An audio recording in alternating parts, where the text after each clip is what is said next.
All right. In this video, I'm going to be talking about who I think would win between Agent Venom and Deathstroke. These characters, I think the inspiration for this battle is probably a little obvious. They're both very super soldier esque, both the result of their own super soldier experiment. Both, like, significantly above, I guess, peak human in terms of their abilities. And among the cooler designs, in my opinion, between Marvel and DC characters. So, I think in recent times we've been having the new Venom War comic has been out, along with the announcement that we're going to get Deathstroke in a Deathstroke Bane movie. So it just felt like these are both characters that were on my mind, and I thought, like, why not make a video on it? This is my first video I have where I'm comparing two characters that are a little more like street level, as opposed to some of the videos I have where the characters are more usually like planet buster characters, and then comparing their speed and strength. So this is going to be, I think, like a slightly different experience, but I'm looking forward to it. We're going to start with Agent Venom and his scaling. So, of course, any like Venom scaling should be relatively consistent with Eddie Brock, but since there's still like differing levels of control and like reasons to doubt that they're going to be directly analogous, I am going to use more like Agent Venom feats, which is okay because he's been around long enough that we have like a good sense of his character. Starting off, in terms of like his strength, striking strength, we've seen him very regularly able to fight against characters like Captain America and even Red Hulk, who are like pretty durable and strong characters. He was even able to knock Captain America out with a punch when he was trying to hold back. It shows he didn't have like perfect control, but he wasn't trying. He didn't like wasn't going full strength, and he was still able to knock out Captain America, which puts him at like a pretty strong baseline because Captain America himself is already a pretty impressive character. He is like literally peak human physique and like physicality. So him being knocked out by a clean punch from Agent Venom's a good showing. And then also Agent Venom's able to fight against the Red Hulk, who is a much weaker but still relevant to the Hulk character. So that's going to be an impressive feat in and of itself as well. In terms of like raw physical strength, we've seen him able to lift tanks up off the ground, and we very regularly see characters like Venom able to like break through walls and buildings. So it doesn't seem like a terrible stretch to put him at that like building to large building types level in terms of like pure strength. As for speed, he's very regularly and like sensibly able to fight against characters like Spider-Man, who are going to be hypersonic in their own right. And he shows like, hypersonic feats as well, able to like dodge bullets, gunfire from point blank range. And that's going to be like most of our speed scaling for him. In terms of durability, the Venom symbiote gives him a lot of it. Right, it gives him protection against like bullets and firing. It's pretty much like invulnerable to at least like lower caliber firing. As you scale up, maybe he can't really take, like, if you shoot him with like a bazooka or something, he's not tanking that very easily. But like small pistols and stuff, it's able to dink right off of him. He's able to fight against Super Skrull, who has like the strength comparable, and in some cases even stronger than the Thing. And so for the most part, I think with the Thing, there is quite a bit of variety in terms of where I've seen him scaled. I've seen people scale him to like high orders of cosmology because he's able to like endure attacks from Galactus. I think that's a little disingenuous. I think more consistently, I would put the Thing at like he is definitely way stronger in terms of like output power than a character like Spider-Man, right? I think that I could even confidently say that the Thing might be like around like city levels in terms of like pure strength, maybe with his durability being somewhere higher than that. But like in terms of like average showing for the Thing, I don't think he's quite at the level of saying like he's like a planet buster or anything above. But either way, being able to tank attacks like this is going to be pretty impressive for Agent Venom. And in terms of like pure like strength output, this is far beyond, spoiler alert, anything Deathstroke is able to like output. Like in terms of punching, like it just doesn't compare. That's really what's most relevant here. In terms of other like abilities that the symbiote gives him, because this is like I guess a particularly important part of his toolkit. One is obviously going to be the ability to shapeshift. and like parts of his body, really not his whole body, but he's able to create like limbs and attachments off of himself. He's able to use like his venom to like make tendrils, which can hold like extra guns that he has. He's capable of making swords, which are sharp enough to cut characters like Carnage. And additionally, it gives him a pretty insane healing factor. Really, any damage that's non-lethal is going to be recoverable, although sometimes it may take a little while. He's able to fully recover from being stabbed through the midsection by Carnage. So, things like that are going to be among the most basic abilities of the Venom symbiote. Of course, in addition to the super strength and super speed. In terms of normal armaments, he normally has, like a type of assault rifle with him. He has SMGs and he has a few pistols. And he's able to wield all of them at once using the Venom symbiote. He's able to like hold them out with like his tendrils. In addition to that, he has a lot of versatility in terms of what his suit can do because of its shape-shifting abilities. We've seen it able to fly. We've seen it hold his guns, regenerate, make scythes. Really anything you can imagine it can make, even something like wings where it needs to be like functional as well. And so most notably for a character like Venom, we do need to talk about their weaknesses. So for Venom, very specifically, he's got two big ones. One is going to be heat. And these are, weaknesses that affect the symbiote and by extension, his ability to fight. So heat, like fire specifically, is going to cause a lot of problems for the symbiote. And so is any sort of like sonic based attack is also kind of going to like completely cripple the symbiote and make him like unable to fight. Now, moving on to Deathstroke. Now, Deathstroke is a character that I think gets, I don't want to say underplayed, because I feel like when people do talk about him, they usually like say it in a pretty good light, but I do feel like people don't really understand quite how impressive a lot of Deathstroke's, achievements are, right?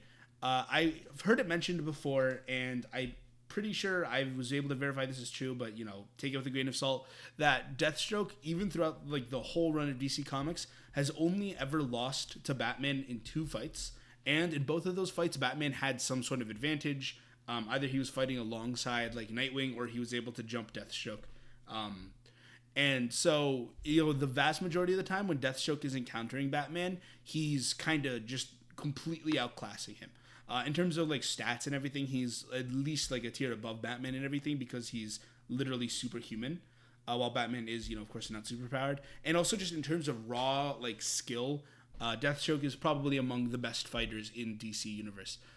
We also see that he's very capable of fighting against characters who are way stronger, and even a team of way stronger heroes. We see him fight against a Justice League consisting of Zatanna, Black Canary, Hawkman, Green Arrow, Kyle Rayner, Green Lantern, and the Flash.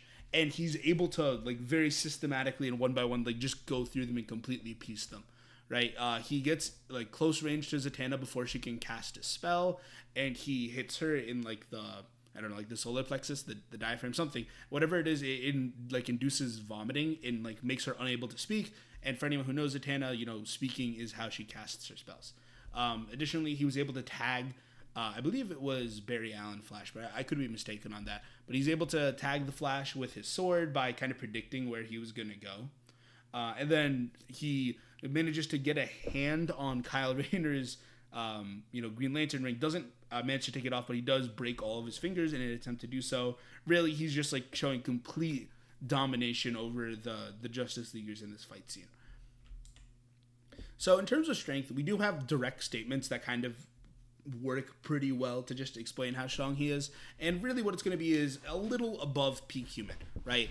A famous writer for him, blanking on the name, I believe Christopher Priest, was asked about how strong Deathstroke is, and the general consensus that he came up with, and something that most of the comic book community resonated with, as it doesn't seem too far-fetched to say, is that Deathstroke is very capable of lifting maybe like half of a car, like the engine side, over his head, but he couldn't like pick up an entire car, right? And that kind of goes to show how strong he is. He's like wall level in terms of like pure physical strength. He's certainly capable of more than an average or even like peak human should be, but at the same time he's not vastly higher than peak human, right? He's like very grounded in terms of his like pure strength. In terms of speed, he's able to very easily and regularly react to gunfire, which also makes him like around hypersonic levels of speed, and notably able to fight against like pretty fast characters as well, even though he isn't able to move quite as fast as they are. A notable example is going to be the Flashes, and so with Wally West Flash being a member of the Teen Titans, Deathstroke, obviously fights him a lot because Deathstroke is a major, if not like the most major antagonist to the Teen Titans. So he has a lot of experience with speedsters. And it's not just like a simple matter of, I'll freeze the ground and then the speedster will slip around and like, fly away. It's not like that. The cheap like 70s comic vibes. He is able to like tag and really has a like an easy time predicting the Flash's movements. Even though it can be a little difficult at times, he is always able to like eventually tag them if a fight goes on. So that kind of goes to show he has a lot of experience fighting against characters who stat wise like completely check him. He's just like among the most skilled fighters in the DC universe. And to kind of go with that, we have feats of him fighting maybe two of the most impressive hand-to-hand combatants in DC. Obviously, Batman is going to be a very obvious one. He's like very regularly shown to be like a match, if not better, in hand-to-hand combat than Batman. And even more impressively, he's able to fight pretty like handedly against Cassandra Cain. Cassandra Cain, of course, being one of the only characters who's capable of defeating Lady Shiva, who is very like widely renowned to be the strongest, or sorry, not the strongest, but the most skilled hand-to-hand fighter in all of the DC universe. I think we have a lot of statements about that, and it's like pretty uncontested. If she isn't the top spot, she's at least top 3. And, just being able to fight against Cassandra Cain is even impressive through that reason, as Cassandra Cain is one of the only characters who's able to beat Lady Shiva in hand-to-hand like multiple times. So continuing on, we have more lines of scaling, and it's important to know like some of the other abilities that Deathstroke has that come on account of his super soldier serum that he was injected with. One is, and here I'm quoting, he can see faster, which really is just a way, I believe, to kind of say that his reflexes are faster, right? Like way faster than and better than like an ordinary person, which kind of does go to help him when it comes to fighting against characters like the Flash, obviously, because it does require like an insane and inhuman like amount of reflexes. And lesser known, he does have a pretty intense healing factor. He has shown being able to survive like getting shot point blank in the head, which is weird because he does have that eye patch over his eye, which is never able to heal, and it's not explicitly really mentioned why his eye isn't able to heal while the rest of him is. But aside from I guess his right eye, he's very capable of healing from pretty much any like non-lethal damage. And in this case, I would say getting shot in the head is probably even lethal, but this one might also be a bit of an outlier. I don't know how often we've seen him regenerate from something of this caliber, but either way, his regeneration is still pretty impressive and will keep him in a fight for longer than a normal person. In terms of normal armaments and stuff that Deathstroke will have on him in like a normal fight, and of course we're not giving him prep time or anything ahead of time, so it's not really going to be like he doesn't have any like sort of preparation ahead of time, right? Yeah, I'm not giving him prep time. With prep time, Deathstroke is maybe one of the strongest DC characters. I'd argue comparable to even the likes of Batman. But in terms of what he would have normally, he would have a plasma staff. And so there's different like variations of this, but most consistently he has his normal like staff, which is capable of shooting plasma bursts from its tip. Aside from that, he has his normal guns. He has like a lot of bombs and different types of bombs and explosives, which he's like shown using. He also has like stun grenades and the like. Additionally, we've also seen him use. He has a sword made from like a fictional metal called Promethium. Really hard to understand exactly what Promethium is, even in DC. Like, there's like a panel where he's fighting Superman, and he says something like, "My Promethium has absorbed your Kryptonian energies. I'm going to use it to cut you now," and he does, which not really clear what exactly that means, what Kryptonian energies are, why his sword is absorbing it. I'm not really gonna worry about it, but essentially Promethium is like a super sharp, super durable metal. That's really all we're going to focus on for it. He also has been shown using hypersonics before, which I think is especially relevant for this fight against New Superman. That's Super hyphen Man, not to be confused with Superman, of course. So the hypersonics, obviously, I think there's a very reasonable argument that he would carry hypersonics around with him, because Superman is a character that has been on his hit list not too disoften, or I guess unoften. But for the scope of this fight, I won't count the hypersonics as something he'll normally have on his tool belt. And the reason for that is I don't think it changes the outcome of the fight, but I will get to it when I'm talking about the outcome. And speaking of which, here it comes. So finally, who do I think would win between Agent Venom and Deathstroke? Might be a little controversial, but I would pretty handedly and confidently give this one to Deathstroke. And here's my logic. Okay, so obviously in terms of raw strength and durability, Agent Venom is leagues, and I mean like leagues above Deathstroke. There's no arguing that. He's way stronger, way more durable, able to take those hits, but at the same time, Deathstroke is just such a capable fighter, and we've seen him already go up against characters who are way stronger than himself. Kyle Rayner, Green Lantern, for example, Hawkman. These are characters that, like by all means should be characters that completely like stat check Deathstroke, and he shouldn't stand a chance. Yet he's so skilled and such like he's just a brilliant tactician that he's able to fight not just one of them, but like, a whole team of them at the same time. And then again, like to go over it, he's like really skilled and capable of fighting against characters like Batman and Cassandra Cain, which is gonna really go like a far way in terms of his pure like fighting ability, which isn't something we quite see in Agent Venom. Of course, Agent Venom is able to fight against something like Captain America, and that's very impressive. Don't get me wrong. Captain America is a very skilled fighter, but he's not like the Lady Shiva or the Lady Shiva like equivalent of his verse. In terms of pure hand-to-hand combat, he's not stepping up to characters like Shang-Chi. He's not stepping up to like Iron Fist. He's probably not even in terms of like martial arts stepping up to Spider-Man, although Spider-Man is obviously helped greatly by his spider sense. But the point I mean to make is Deathstroke has more showings for what I would consider, like top of the verse impressive combat feats, while Agent Venom I think is lacking a bit in that regard. And not only that, Deathstroke is able to fight characters who are even way faster than him. So, I don't think there's any argument that Agent Venom is significantly faster than Deathstroke. Although I think, through Spider-Man, we can probably scale him to be maybe a little faster.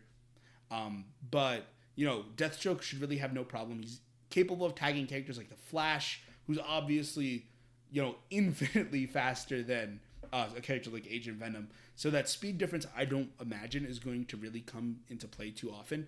And so what's most important, I think, to explore here is that Slade Wilson, Deathstroke, has way too much utility just in his like default package that he's able to utilize that's going to really be able to net him the win. Because Deathstroke's a very smart fighter. As the way I see the fight playing out is, they start maybe shooting off at each other. Deathstroke's able to evade. Agent Venom isn't really like hurt by the bullets, and Deathstroke realizes, okay, this isn't going to work. I'm going to need more firepower, right? Or maybe to close the distance and try sword fighting. I think in hand-to-hand combat, in close quarters, Deathstroke takes it very handedly. But the thing is, as he's fighting, as he's causing damage to Agent Venom, he's probably going to realize pretty quickly that Agent Venom is just able to recover anything that's not like anything short of like straight decapitation. He can pretty much heal from, or any like non-completely lethal damage. And Deathstroke's going to have to reevaluate his approach, but he will, because Deathstroke, again, one of the smartest and like best tactical fighters in DC. If he thinks an approach isn't working, he's very quick to adapt. So eventually he's going to try something that's going to reveal one of Venom's weaknesses, right? Maybe he's going to use his plasma staff. Maybe he's going to use one of his like many explosives, or maybe he's just going to try to use his flashbang just to get some distance to like reevaluate. And as soon as Venom gives even like the smallest indication of being weakened or like otherwise like greatly affected by any of these things, Deathstroke is going to pick up on that and immediately exploit it. Deathstroke is way too smart and way too observant, and he's also, again, weird to say, but he does think faster, I guess. And so something like that isn't going to be lost on him. He's going to quickly find out Okay, so this is Agent Venom's weakness. This is what I'm going to need to do to beat him, and he's going to be able to do it. I just don't think Agent Venom has the stat difference required for him to beat Deathstroke in the time that he would need to prevent Deathstroke from being able to acclimate to him, realize his weakness, and then exploit it. But that's my opinion on it, and I think that Agent Venom's a character that I'm not super familiar with, so I did do a lot of reading on him very recently. I think that there's a very good chance that there's going to be some people who disagree, and if you do, I'm very curious to hear what lines of scaling you would use for Agent Venom to put him above Deathstroke. Why you think maybe he's not quite as outclassed in terms of combat ability, or why maybe you think his speed or durability or strength is going to be more of a significant factor than I made it out to be. So if you have a disagreement, feel free to drop it down. I'm very excited to read any disagreements. It's just fun to talk about this kind of stuff. So that being said, if you enjoy this video, please consider liking, subscribing, commenting. Any sort of interaction really lets me know what kind of videos people are into, what kind of videos people like, and what I should be making more of in the future. So with all that out of the way, thank you again for watching, and I'll see you guys in the next one.